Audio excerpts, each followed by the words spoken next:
Today, I want to delve into a topic that weighs heavily on my mind: humanity and human nature. As a staunch pessimist, I see pure negativity in our collective character that I believe is hard to ignore.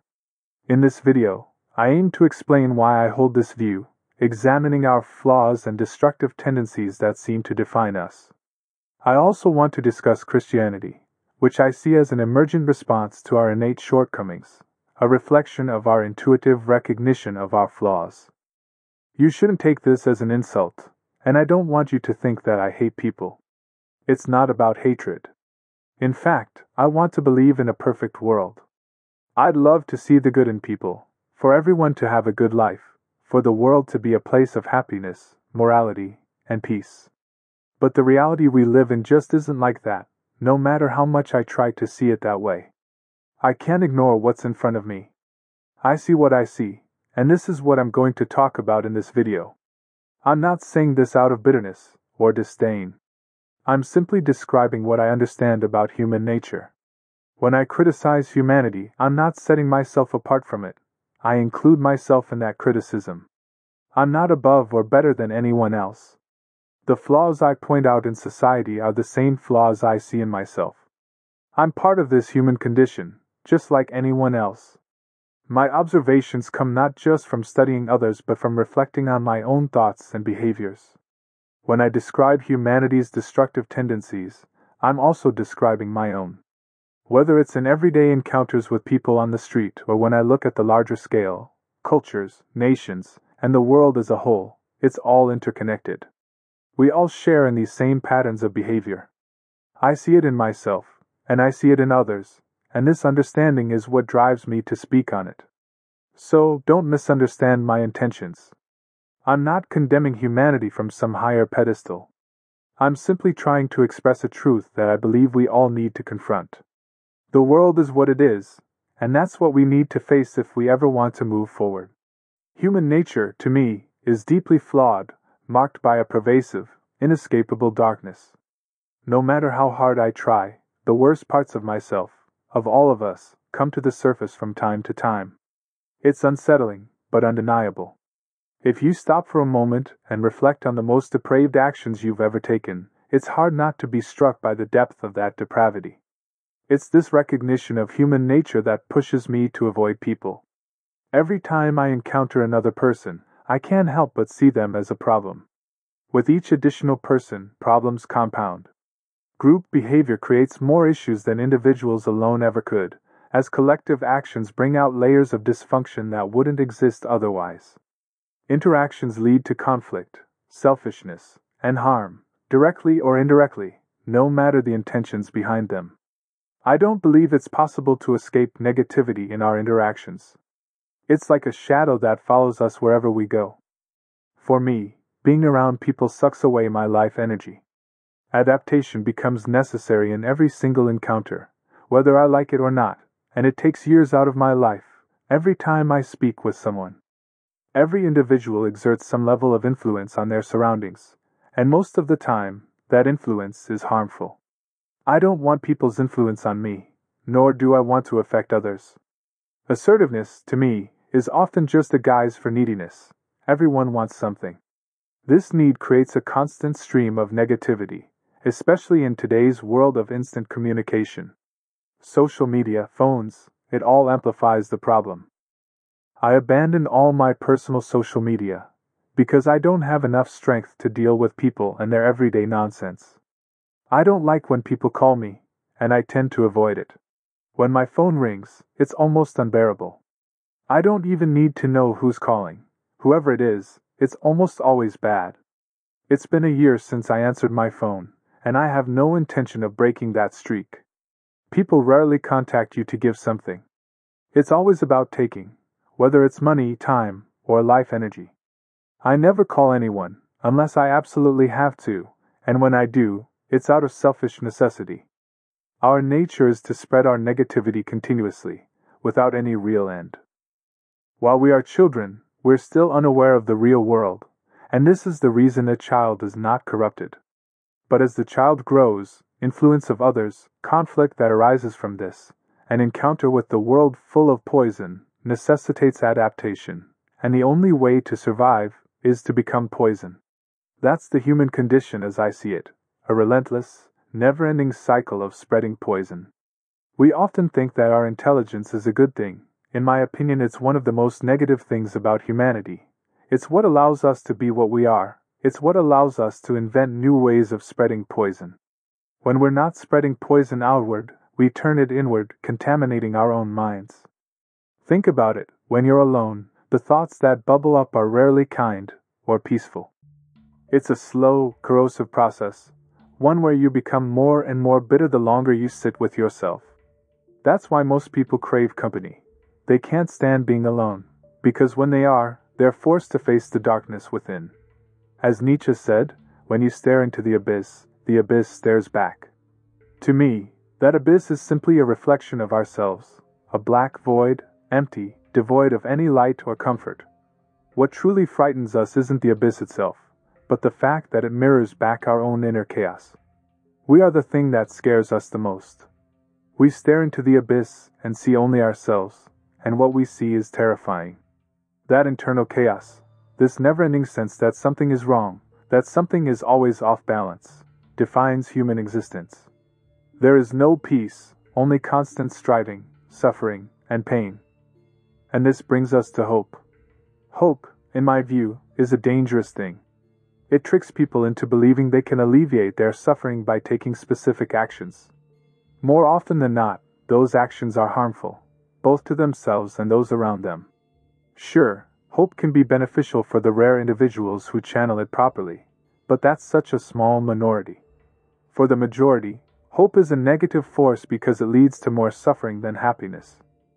Everyone wants everything, but not out of any noble desire. It's pure, unadulterated selfishness. At our core, we are limited beings with boundless appetites, ceaseless desires, that no amount of satisfaction can ever truly fill. As my favorite philosopher Arthur Schopenhauer described it, when one desire is fulfilled, another takes its place. It's like trying to fill an endless void. The reality is, no one genuinely cares about anyone else, yet paradoxically, each person desperately craves to be cared for. This is why the world is full of pretense. Every act of kindness or niceness is a facade, an artificial performance. It's forced, 100% of the time. If people acted on their true impulses, if all the masks dropped at once, we would live in hell. That's the only redeeming quality of humanity, our awareness of our own depravity. We know how dark we are inside, and because of that, we suppress it. We hide those diabolical tendencies embedded in our very existence, not because we've overcome them, but because we know unleashing them would destroy everything. So we help others, but it's never about them. It's always to fulfill our own needs and desires. We cloak it in virtue, but deep down, it's just another way to satisfy our selfish impulses. Even when we act nice to someone, it's not for them, it's for us. We need to deceive ourselves into believing we are good people so we can bear to live with who we are. If we were honest, if we really showed our true faces, people would flee from us. But worse than that, if we saw our true selves in the mirror, we wouldn't be able to stand it. So self-deception becomes a survival mechanism. We deceive ourselves first, crafting a palatable version of who we are, and once that's done, we begin deceiving others. This is why we need rules and laws. They're reflections of the collective recognition that we cannot trust ourselves to live according to our true impulses. We need external structures to regulate our behavior because deep down, we know that without them, we would descend into chaos. Immorality, after all, comes naturally. It requires no effort to act immorally, just follow your desires, and you'll find yourself there. But morality demands effort, something external that forces us into it because it's not in our nature.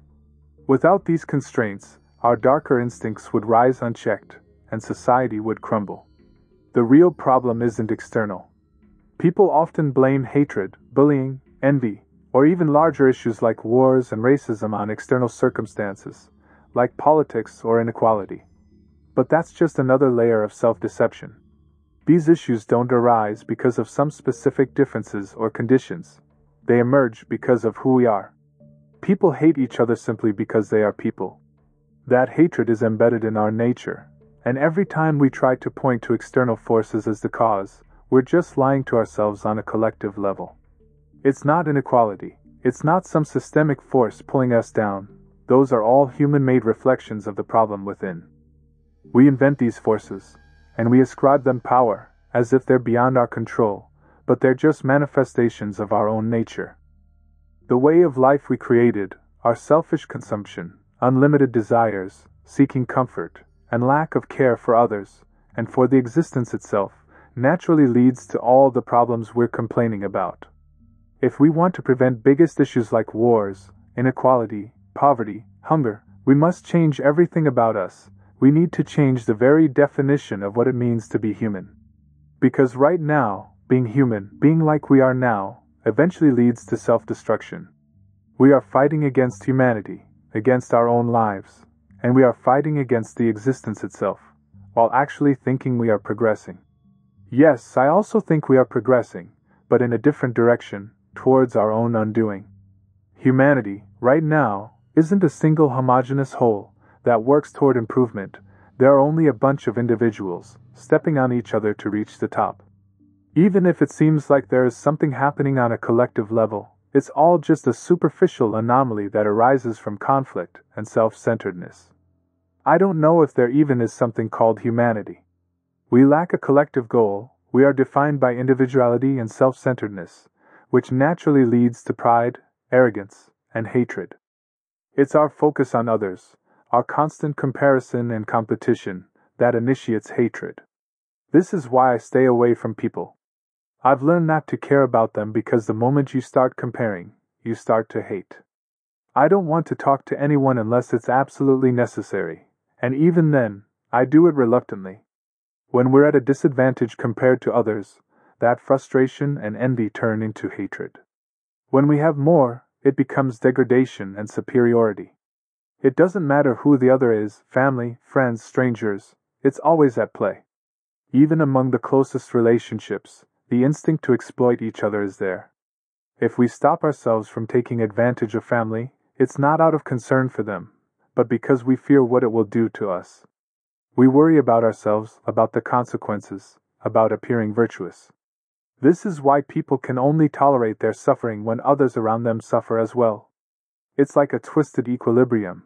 If I'm miserable, as long as others are too, I can bear it. But the moment I see someone else succeeding, living a life I can't have, resentment immediately surfaces. It's not a choice, it's instinctual. You can't remove it from human existence. Take a friendship as an example. Let's say you and a close friend both share a dream. Perhaps you're both striving to succeed in basketball. You train together, put in the same effort. But then, one day, your friend gets the break you wanted. He gets picked by a team, starts earning money, and his dreams come true, while you're still struggling. In that moment, resentment is inevitable. You'll start replaying every hour of training in your mind, wondering why it was him and not you. You'll deceive yourself, pretending to be happy for him, but deep down, you hate him for his success. This is the truth, no matter how much we try to deny it. And this is why I hate having friends. People naturally resent others for the simplest reasons. They resent success, they resent effort, they resent beauty and abundance, anything good that someone else possesses. It's automatic. It's intrinsic to our existence. The closer someone is to you, the deeper that resentment grows, especially when they have what you desire most. That's human nature, and no amount of self-deception can change that truth. I often find myself questioning whether there's something wrong with me, whether my perception of the world is too negative. But every time I reflect on it, I only arrive at the conclusion that there truly is nothing but negativity. It's not just an outlook, it's a reality embedded in human existence. I don't like when people have strong opinions, because I know it comes from pure arrogance and hubris. This is mostly happening within the intellectual disciplines, where everyone thinks their position is the right one, and everyone else is delusional. You don't get to decide who is right or delusional, because you're not smart enough to know that. I am also too stupid to know that, but I understand it. I know that my opinion is not as valuable as I would like to think. I think people should be ashamed of their opinions. Every single opinion is coming from this sense of greatness about ourselves, like we're spreading some kind of knowledge. What we're really doing is poisoning our surroundings with our insignificant beliefs. When we're speaking with such sense of pride, it's an insult to nature. Every word we share is an insult to the world. I have massive respect for people who understand that it's better to be humble, because we're just another speck of dirt on this planet, and our lives are insignificant. I want to expand on the insignificance of life. Whenever you think you accomplished something, whenever you think you gained control over your life, nature can show you how you're absolutely powerless about everything. You can get cancer and die within the next year. What are those accomplishments for? I don't like people who don't understand that they are much less valuable than they really are. Who allowed you to speak with such certainty and a sense of pride, when your existence is a pain to yourself and the world around you? One of the most dangerous manifestations of this negativity is herd behavior, another intrinsic aspect of human nature. Herds, in my opinion, are disastrous because they give people a false sense of justification for their actions, making them feel validated in their most destructive tendencies. Herds allow individuals to dissolve into the collective, offering them a sense of belonging and comfort. And herein lies the real danger. Comfort is the worst thing that can happen to a human being. When people feel comfortable, they stop deceiving themselves, and that is catastrophic. Self-deception, paradoxically, is necessary for maintaining some form of order in society. We need to constantly feel disgust toward our innermost desires because these desires are too depraved, too dark, to ever be allowed to manifest. When people begin to feel that their depravity is somehow justified, when they stop feeling that disgust, they become comfortable acting on those impulses. This is when hatred, pain, and destruction spread like wildfire. You see this especially in people who hold positions of power. There's a saying that power corrupts, but I disagree. It's not power that corrupts, it's people who corrupt power. Power, in and of itself, is neutral. It doesn't possess any inherent qualities of good or evil. It simply amplifies whatever is already present in the person who wields it. When someone gains power, what happens is that their true self, their real, depraved nature, starts to surface. Power doesn't change them. It removes the constraints that were holding them back. It gives them permission to stop deceiving themselves. The more power they accumulate, the less they feel the need to hide their true nature. They begin to think of themselves as superior to others, and in doing so, they feel justified in acting on their darkest desires. Their depravity is no longer something to be suppressed. It becomes something to be celebrated, something that they feel exalted in expressing. And the more they express this depravity, the more they cling to their power, because that power enables them to live in alignment with their true nature. It's not that people inherently seek power for its own sake. What they truly desire is the ability to fulfill their most selfish, depraved goals, whatever those may be. Power is merely the means to that end, the key that unlocks the door to the darkest parts of their being. When people gain power, they don't suddenly become worse. They simply stop pretending. They stop playing the game of self-deception and embrace the reality of who they are. This is why those in power so often seem to become monsters. They always were monsters. Power just strips away the facade they had to maintain when they were weaker. It allows them to act without fear of consequence, to turn their inner darkness into reality, and to impose that reality on everyone else. This is why I don't believe in the idea that power corrupts. Power merely reveals. It reveals the true nature of a person, uncovers the depths of their depravity, and gives them the means to express it. The real corruption lies within the individual, and power is just the stage upon which it's performed. When I observe modern debates between liberal progressives and conservatives, I can't help but feel a deep sense of disillusionment. It's utterly ridiculous to me how both sides, despite claiming to stand for opposing values, are equally flawed and disturbingly similar in their arrogance. This isn't just about differing political views, it's about human nature itself. The root of the issue lies not in their ideologies, but in the fact that both groups are driven by the same underlying human traits, pride and arrogance.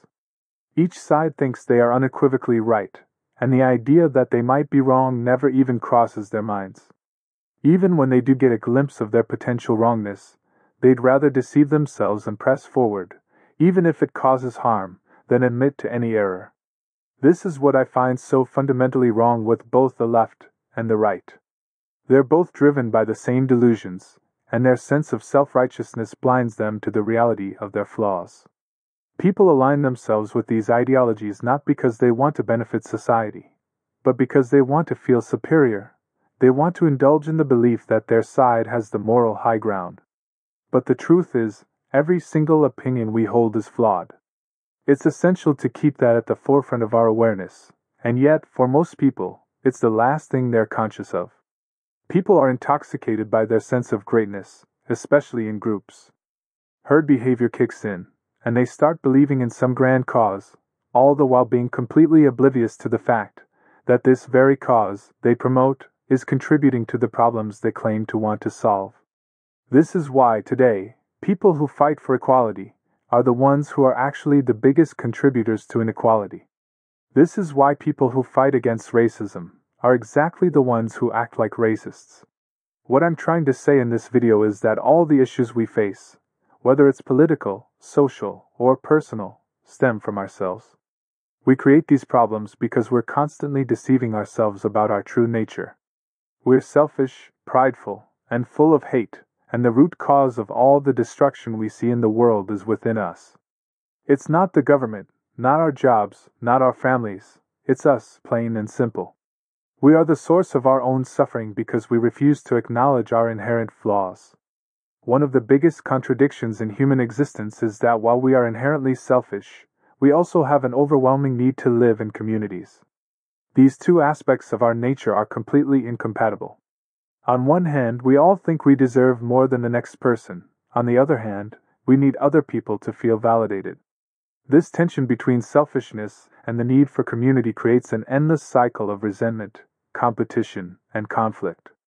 Everyone is convinced their side is the reasonable one. But let me make one thing perfectly clear: there is not a single reasonable human being on this planet. Not one. Everyone is wrong, and both sides of any argument are equally stupid and destructive. These groups don't actually want to improve society. They want to improve their own lives. They disguise their selfish desires as virtuous causes, but in reality, it's all about self-fulfillment.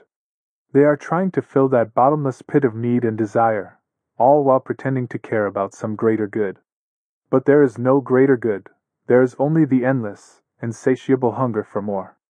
What they call virtue is nothing more than a mask for their own selfish goals. It's a performance, a charade meant to deceive themselves and others into believing they're acting out of some noble purpose. But strip away the masks, and you'll see that everything they do is driven by the same corrupt desires that plague all of humanity. In the end, this is the core of my pessimism. There is no virtue, no true moral high ground. There is only the endless cycle of humans deceiving themselves, hiding their depravity behind causes, ideologies, and values that mean nothing. And as long as people continue to operate under these delusions, the world will remain the same, full of hatred, conflict, and suffering. There is no difference between the red pills and blue pills. There are just people who are expressing their desires in different ways, and there is only one reason behind it: selfishness. Everyone are involved, me, you, red pills and blue pills, we are all the same, people who are deceiving themselves about their depravity, and think they deserve only that which is good. I'm sorry I need to tell you this, but there is not one single human being on this planet that deserves something good. Everyone deserves to suffer, and this is exactly why everyone is suffering. Everything is just as it should be. We hate, we are killing each other, and we are suffering. There is no greater equilibrium in the universe than human suffering. I don't like suffering, but I personally think there should be more suffering. We are not suffering enough. This is what leads to pride and selfishness. If we suffered more, people would be more humble about themselves. There are no good people. There are only evil people, some of whom are skilled at acting their goodness, while others are too consumed by their true nature, allowing it to surface spontaneously. When a person commits a crime, it isn't because of some external circumstances pushing them to act. It's because, in that moment, their true self breaks through. Crimes that seem unplanned, impulsive, or out of nowhere aren't accidents. They are the purest expression of that individual's internal desires, the desire to harm someone, to steal, to exact revenge. These urges aren't external forces pulling someone toward evil. They are intrinsic to who we are. The urge to commit a crime is not separate from the person, it is the person, deeply embedded in their being. The only reason most people don't act on these urges is because they force themselves not to. Immorality is the default, and it's only through conscious effort, through a self-imposed restraint, that people avoid acting on it. But this restraint isn't evidence of some underlying goodness. It's simply a matter of deception. We deceive ourselves into thinking we are moral, into thinking we're better than we are, when really, we are just suppressing what's natural to us. The spontaneous, unrestrained reaction, the crime that occurs without premeditation, is the truest reflection of a person's nature. In that moment, there is no mask, no self-deception, just pure, unfiltered will in action. Planned crimes, on the other hand, are usually driven by a different kind of intensity. When someone carefully plans out an immoral act, especially something as severe as murder, it's not done out of cold calculation alone. There's often a sense of ecstasy, a thrill that comes from the act itself. Serial killers, for instance, are infamous for describing a kind of rush, an overwhelming feeling of power and elation when they take another person's life. This sensation is unlike anything else, and I believe it's a part of every single human being. Most people suppress it, and yes, it needs to be suppressed for society to function, but the urge is still there, buried deep inside all of us. But here's the key point. We don't suppress these urges because we're morally good or because we genuinely care about others. No, we suppress them because we don't want to face the reality of who we are. We deceive ourselves, convincing ourselves that we're better than we are, that we're civilized, moral beings who would never stoop to such depravity. We do it to preserve a self-image, to avoid confronting the monstrous reality within us. But in truth, that's exactly what we are, monsters hiding behind masks of morality and civility. Every person deep down harbors the capacity for evil, for cruelty, for violence. It's not something that only exists in the worst of us, it's part of all of us. Most people spend their entire lives pretending otherwise, constructing elaborate facades to convince themselves they're decent, good people. But at the end of the day, that's all it is, a facade. Behind it lies the same selfish, destructive, and hateful nature that fuels all the worst things in the world. The difference between those who act on these impulses and those who don't is not a matter of character, but simply a matter of control and self-deception. Those who commit evil acts aren't uniquely broken or twisted, they're just more in touch with their true nature. They allow what's inside of them to come out, while the rest of us work tirelessly to keep it locked away, telling ourselves that we're better than we are. But that lock is fragile, and in moments of weakness or desperation, it can break. When it does, we come face to face with the reality we've been avoiding. We are all capable of the worst kind of evil. It's not an aberration, it's who we are. Human being is like a natural disaster that befell this planet. We are not like all other creatures that live in harmony with the planet. We are the ones that disrupt it. We were created because universe needs balance. Light needs darkness to exist. White needs black. God needs the devil. Good needs evil. Human beings are created to be the opposite of everything that's good in this world, and that is our only purpose. Everything good that humanity does is overshadowed by all the atrocities. When you put it all together, those good things turn into nothing. Hate, pride, arrogance, jealousy, destruction, wars, killing, it may be hard to accept it, but this is the meaning of humanity. We are the virus, the only organism that is capable of destroying the entire world and all life within it, and I believe someday it will happen. In fact, if you think about it, it is already slowly happening.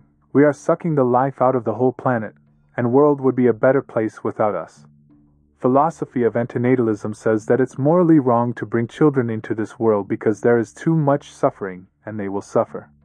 But in my opinion, it's immoral to create children, because they will be the ones who will cause suffering.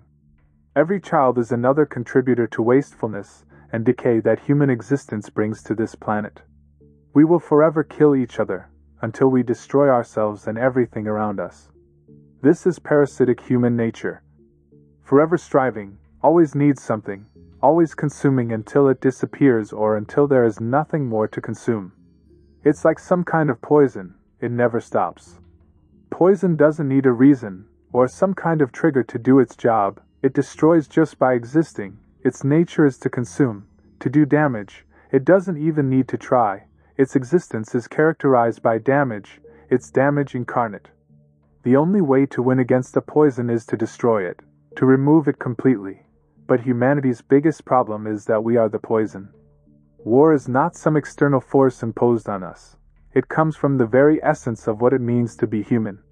We like to point fingers and find causes outside ourselves, politics, economics, cultural differences, but all of these are human creations.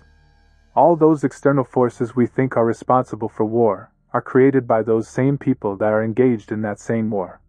There is no external force, it's what they did, because they wanted to assert their own desire, their own will, and conflict is inevitable. They like conflict, they work toward that conflict, and that is exactly what they got. No one is right or wrong, both sides are neutral, it's their desire to engage in war, let them do what needs to be done. The truth is simple, war is something we generate naturally, a product of our desires and our hatred for each other. It's not an anomaly, not a breakdown of order, but the inevitable expression of our nature. We thrive on conflict, we seek domination, and we enjoy seeing those we dislike suffer. Look at history, wars aren't rare. They are constant, and they are defining moments for every civilization. People try to dress it up with moral debates. Who is right? Who is wrong? What are the consequences? But these conversations are just noise. The reality is far more straightforward. Humans engage in war because it's in our nature to do so. We don't just commit acts of violence in a fit of rage. We plan, organize, and justify the most destructive acts, like genocide, with precision and purpose. It's not a human thing to debate whether there is a genocide, it's a human thing to commit it. I'm not talking about Israel and Gaza here, I'm speaking in general. I believe that debates and all this superficial care about what's happening in Gaza is just an act. No one really cares what's happening, and we should accept that this is a human thing. Only people who are directly influenced are the ones who really care, and they care out of pure selfishness. They care because they want to destroy their opponent, but at the same time thinking they don't deserve to be destroyed. This is true for every human conflict. I'm not taking sides, I'm not judging either side, I'm just accepting a situation as another thing human beings tend to do from time to time. We invented it, it is happening, and this is all we need to know. Debating about it is just self-deception, and refusal to accept our true genocidal tendencies. Let's imagine two states in war. They are both trying to kill each other. There is no point in debating who killed more people because that's exactly what they are trying to do. We pretend that killing is something that we don't want, but we are doing it anyway. How does it make sense to debate whether it's right or wrong, while doing our best to kill each other? Our actions are speaking for us, we think it's normal, and debates about right or wrong is just an act. We are pretending there is something wrong with what we're doing, while actually doing it in reality. If we really, truly knew that war is wrong, it would never happen. Debating how the war is morally wrong after actually engaging in it is like committing a robbery and asking a judge if he can let you go because you made a mistake. If we're doing it, we don't get to speak from the moral high ground. We should be ashamed of saying that war is wrong, while being a member of the only known species in the universe that invented it, and engaged in it every few years since the beginning of our existence. Once we decide that war is wrong, our actions should reflect this, and wars should stop for as long as we exist. But while we're just speaking how it's wrong, and actually doing it, we're just deceiving ourselves. When I see people killing each other, I know it's a completely human thing to do. It's like drinking when you are thirsty, or eating when you're hungry. It's killing when you hate. I don't like this thought, I'm disgusted with saying this, but I thought about this for a long time, and I really think this is true. It's just how we act as human beings, and I'm not deceiving myself about it. This is what sets us apart from animals. No other creature on this planet is capable of the cold, calculated destruction that humanity is. We kill not just to survive, but for power, pride, and hatred. And we enjoy it. When a country falls, when an enemy is crushed, there's a deep, primal satisfaction that we rarely acknowledge. We are proud of our victories, and we don't hesitate to use the bloodshed as proof of our superiority. Nations are built on the ruins of the ones we've destroyed. There's no need for moral posturing. War is the most honest expression of human nature. We hate each other, and war is how we express that hatred on the largest scale possible. It's not a question of right or wrong. It's simply the way we are. This isn't me taking sides or condoning violence. It's just a description of reality. We can argue about causes and consequences all day long, but at the end of the day, war is inevitable. And the sooner we accept this about ourselves, the sooner we can face the truth about what we are. This isn't pessimism for the sake of it, it's clarity. We need to understand that war is as natural to humans as any other instinct. The only question is whether we are willing to face this truth and find ways to manage it. Not through denial, but through awareness of our own nature. In the end, wars will continue as long as humans exist. The stronger side will win, the weaker side will perish, and life will go on. It's the same story told over and over again throughout history. Until we acknowledge our true nature, we'll keep deceiving ourselves into thinking peace is the natural state of things. But it's not. War is, and always has been, the ultimate expression of human will. How can we blame wars on something that we created? When we're doing that, we're just regretting the decisions we made, but the ones who are to blame are we, because we are the source. This is what we do. We are trying to justify our actions by reflecting on the circumstances that led to those actions, but the circumstances are what we created by ourselves.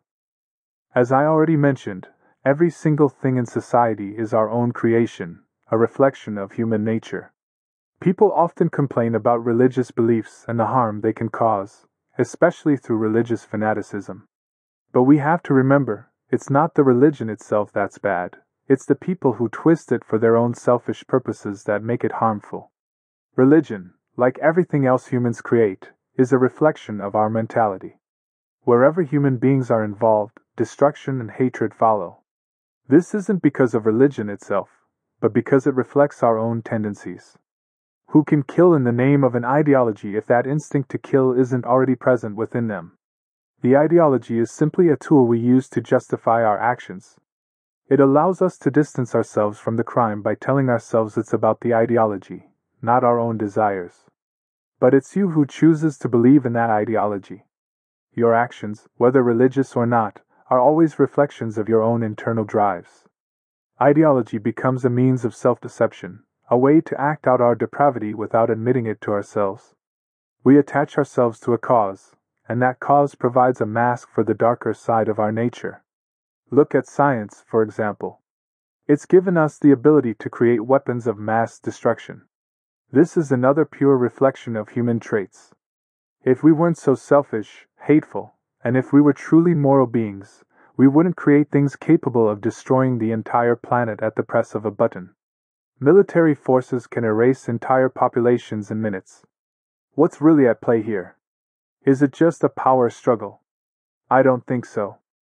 I think it's pure hatred and selfishness that define humanity. If we were peaceful creatures, power struggles wouldn't exist. Power struggles come from the depths of our corrupt state of being. Everything, wars, crimes, every evil in the world, comes from the pure nature of being human. Religions, stories, and cultural customs, in my opinion, reflect our intuitive grasp of what's really happening in the collective mind of society. Religions have existed as long as humanity itself, and they aren't just a set of beliefs or rules. Religion is humanity's attempt to connect with the universe, and the relationship between religion and humanity is synonymous with our relationship to existence itself. Religion is the most reflective aspect of collective society. It's through religion that our shared intuitions about existence spill into reality. In the Western tradition, Christianity defines us. It's a religion that holds a mirror up to who we are, and I want to present my interpretation of how I see Christianity and how it reflects our collective mind. And I'm not talking only about people who believe in Christianity. I'm speaking about what Christianity represents, and our stance toward it is a reflection of our state of mind, whether we believe it or not. It's a reflection of our culture and stance of believer and non-believer are equally involved. Christianity, at its core, is the religion of ultimate suffering and pessimism. It doesn't sugarcoat the human condition. In fact, it makes clear that our existence, in its current material state, is the epitome of evil and suffering. The teachings of Christianity consistently emphasize that life as we know it, with all its temptations, pains, and struggles, is far from an ideal existence. We are living in the worst possible state of being, one where the devil reigns over the material world, and our bodies, as avatars of corruption, serve as prisons for our souls. The soul, which is the true essence of human beings, remains pure, yet it is obscured by our selfish desires, our ego, and the constant pull of the material. Most of us are not even aware of this essence within us, so blinded are we by the shallow needs and desires that dominate our existence. This is why Christianity, in its most profound teachings, stresses the importance of poverty, abstinence, and the rejection of worldly pleasures. It puts such great emphasis on the afterlife because it recognizes that true freedom, true purity, only comes with death. We are better dead than alive. To live is to be imprisoned in a body that constantly tempts us, a world ruled by demons and forces of corruption. Poverty is not just about lacking material wealth, it's a symbolic rejection of life itself. It is a way of preparing for the inevitable, death, which is the ultimate liberation. In death, we are freed from the body, freed from ego and desire, and we merge with God, becoming pure being once again. In this state, there is no more pain, no more suffering, only the eternal peace of being one with God. This is why hermits and monks, those who dedicate themselves entirely to God, reject the world. Their simple, secluded lives are not just about avoiding worldly distractions, they are actively rejecting the material world. They understand that life on earth is ultimately meaningless, that all our efforts and achievements are futile. From God's perspective, we are but insignificant specks in the vastness of existence. Each individual, with their ego, their pain, their desires, is utterly irrelevant in the grand scheme of things. God is so immense, so beyond our understanding, that it is foolish to think we matter in the way we perceive ourselves. God doesn't micromanage human lives, doesn't concern himself with every little desire or pain we endure. From his vantage point, there are far more significant forces and purposes at play in the universe than our trivial, self-centered concerns. To think that God is paying special attention to our egos, our fleeting moments of suffering or joy, is a sign of just how deeply we are trapped in our own selfish illusions. This, in a sense, is the paradox of Christianity. It teaches us that we are nothing, that we must reject everything we think we are, our desires, our ambitions, our very lives, in order to be truly saved. Salvation does not come from living in the world, from achieving or acquiring, but from dying to the world. We are here to fulfill God's plan, and this means being a small, invisible piece through which God works and makes progress in existence. When you come to this realization, you begin to understand that your pains, your sufferings, and your frustrations are insignificant in the grand scheme of things. These are not evils in the way we selfishly perceive them. They are simply necessary elements in the unfolding of God's plan. The fact that suffering bothers you, that you instinctively resist it, is a reflection of your ego and your inability to see beyond your own limited experience. You don't want to die, you don't want to suffer, and that's because you are focusing solely on yourself. But when you look at existence from God's perspective, everything happens because it must. This is the nature of divine wisdom. God understands that suffering, pain, and death are not meaningless cruelties inflicted upon us. They are integral parts of the process, the very fabric of existence. Our human nature, with its tendency towards sin and selfishness, is a reflection of this understanding. Christianity, with its emphasis on sinful human nature and the necessity of forgiveness, makes it clear there is evil within us the moment we are born. It's embedded in our instincts, our desires, and our very being. There is no escaping this depravity. It is woven into the human condition. The most we can do is fight it. But even in this struggle, God offers us forgiveness, but forgiveness is not inherently good in my view. The existence of forgiveness implies the existence of something to forgive, an offense, a wrong, a sin. Forgiveness arises from negativity, and without negativity, it would not exist. The necessity of forgiveness itself shows how deeply flawed and broken the world is. It doesn't solve the underlying problem of human nature. It just acknowledges that the problem exists and attempts to ease the consequences. Turning the other cheek, one of the most misunderstood teachings of Christianity, is not about submission or weakness. It is about recognizing the utter meaninglessness of engaging with others in petty conflict. To turn the other cheek is to say, your actions are so insignificant that they don't even warrant a response. It's not about passivity.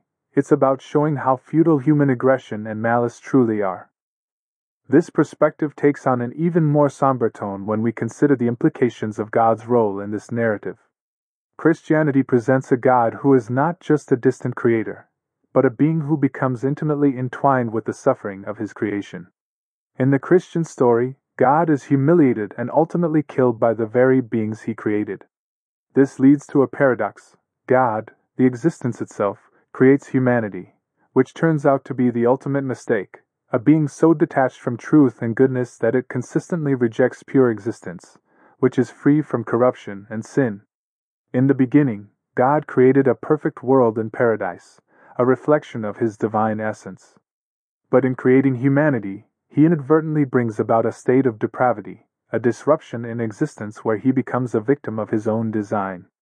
This is a God who, despite his omnipotence and omniscience, suffers from the consequences of his creation. He bears the burden of humanity's mistakes for eternity, becoming intertwined with the very suffering he sought to alleviate. This is the most vivid illustration of human nature, how we treat not only each other but the divine itself. In our arrogance and pride, we betray the very foundation of our being.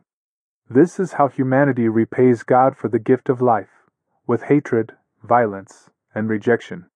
The story of the crucifixion is not just a tale of redemption, it's a mirror reflecting the essence of humanity. It shows that, no matter how much good is offered to us, we are more inclined to destroy than to receive. Even when God offers us a path to salvation, we crucify him, and this is not an anomaly, it's who we are. It's the ultimate display of human ingratitude, the clearest representation of our true nature. We are the beings who bite the hand that feeds us, who turn away from the very source of life, and yet somehow believe that we are justified in our actions. In this sense, Christianity doesn't merely reveal the depth of human suffering, it reveals the depth of human failure. This situation paints a bleak picture of existence, where the all-powerful and all-knowing being experiences anguish over the choices made by his creation. In this light, Christianity emerges as a religion of ultimate pessimism, as God himself has done what seems to be the worst possible thing, creating a being capable of inflicting endless suffering and chaos. In essence, by creating man, God unwittingly created hell for himself. He finds himself eternally tormented by the flames of his own error, consumed by the reality that his greatest act of love, the gift of life, has led to profound suffering, betrayal, and death. The idea that God suffers eternally due to humanity's transgressions turns the traditional narrative on its head. It suggests that divine love is not a blanket of comfort, but a source of profound agony. In this view, salvation does not represent a joyous reunion with the divine, but a bittersweet acknowledgement of the pain inherent in existence. It's a recognition that, in seeking to understand our purpose, we must grapple with the complexities of our nature and the weight of our decisions. Thus, the Christian narrative can be interpreted as one that lays bare the contradictions of existence, the coexistence of love and suffering, creation and destruction, hope and despair. It forces us to confront the unsettling reality that our very existence may be an anomaly, a flaw in the cosmic order, leading to the question of whether life itself is a blessing or a curse. From the beginning of history until now, it's clear that if we had done everything the opposite way, it couldn't possibly be worse than this. We've become so detached from reality, from nature, from life itself. This detachment is woven into our actions, our behaviors, our technology, everything we do. The entire structure of how we operate as human beings should be changed, and yet, I believe this is impossible. This is why I'm a pessimist. I don't see any light at the end of this tunnel because I believe everything about us is wrong, deeply, irreversibly wrong. We are destructive, detached from existence, and it's evident in how we use our technology, how we interact with the world, and how we treat each other. We're at a level of consciousness where we are not only disconnected from nature but actively fighting against it, against life, and against each other. This isn't an opinion, it's a clear and objective truth when you look at the state of the world. And yes, I'm aware that this sounds apocalyptic, but that's because the situation is dire. I don't see a bright future for humanity. We've created a vicious circle of negativity that perpetuates itself generation after generation. Each new child is born into a system that turns them into a selfish, consuming creature, never able to satisfy their hunger for more. This is not the fault of the child, it's the result of the society we've created over many, many years. A society that thrives on waste, decay, and destruction, where consumption is endless, and satisfaction is unattainable. We don't even realize how bad things are, because we've been born into this cycle. It's all we've ever known, so we assume it's normal. But it's not. This life, the way we live, is far from normal.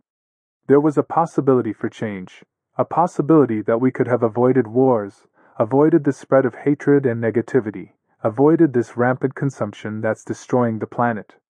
That possibility clearly existed at some point, but we missed it. And now, it's too late.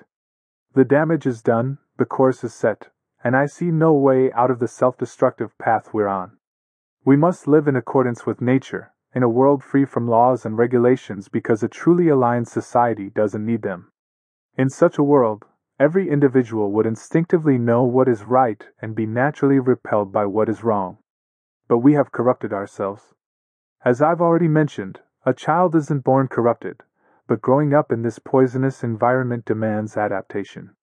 To survive within this distorted system, one must become harmful toward existence. It's a necessity for adaptation to the corrupted order we've created. Our civilization, as it is now, cannot last. Its end is inevitable because we are harmful toward existence, and existence, in its balance, will eventually respond. It's humanity that must change and align itself with the natural order, or we will perish. But this alignment is impossible in our current state. We thrive through destruction, and therefore, destruction will consume us. It's already happening. But a world where corruption is minimal or nearly non-existent is possible. Yet, humanity has already failed in that regard. Instead of progressing toward harmony, we have gone in the opposite direction. We've built a life based on comfort, on fulfilling our most destructive desires. We've created a society full of power struggles, where we trample on one another in pursuit of selfish goals. What we need is the complete opposite of what we've built. This isn't hard to see. We need a society where the individual is not driven by selfishness, but by a collective goal, where degeneracy and comfort-seeking are replaced with a shared purpose. This purpose must be to live in accordance with nature, to support existence rather than spread poison and fight against it. This, fundamentally, is what all world religions are teaching. God is the source of everything, meaning that God is existence itself. Reverence for God is reverence for existence. Living for God is living for the world, for nature, for the balance of life itself. This is the deeper meaning of God. God does not want us to fight against the natural order of things, but to support it. To live in harmony with existence is to live in harmony with God's will, and yet, we've chosen the opposite path. Our task should be to realign ourselves with this truth before it's too late. We may believe that we are smarter than God, that with enough technology we can conquer death, travel the universe, and spread our civilization across the stars. But this vision is flawed. It's impossible because we are part of reality, and if we continue to live in opposition to it, reality itself will prevent us from reaching those heights. If we continue to harm existence, it will not allow us to achieve the advanced technologies and wisdom needed for such development. It's not that existence will actively stop us, but rather that we will be our own downfall. Existence is a self-organizing whole. It's not God who rejects us, we reject Him, through our actions, through our opposition to the natural order. Consequently, existence, which reflects God's order, will naturally hinder our progress. If we align ourselves with the flow of existence and do what is required of us, then existence will naturally reveal new potentials. It will guide us toward genuine progress. But as long as we continue on this path of destruction, the poisoning of life and the world around us, we will never reach that potential. Instead, we will most likely face destruction by our own hands in the name of existence. God doesn't need to intervene directly. The way reality is structured by God's design means that everything operates perfectly. If you live in harmony with existence, your life will naturally flourish. If you oppose it, you will suffer and eventually self-destruct. This is how it works. God created a reality that responds automatically to how we live and act. This is what it means to live in accordance with God's will. It is the core teaching of Christianity encapsulated in one truth: live in alignment with the natural order, and you will prosper. All other teachings are meant to lead us back to this basic principle. Jesus' teachings, the 10 Commandments, the Bible as a whole, they all revolve around this truth: supporting life, supporting existence, and rejecting selfishness, fleeting pleasures, and shallow fulfillments. Do good, and good will come to you. Treat others as you would want to be treated. These are not just moral rules, they are expressions of how to live in harmony with reality, in a way that nurtures existence and supports the whole, rather than fragmenting it. The more we deviate from this truth, the more we spiral into chaos, conflict, and ultimately, self-destruction.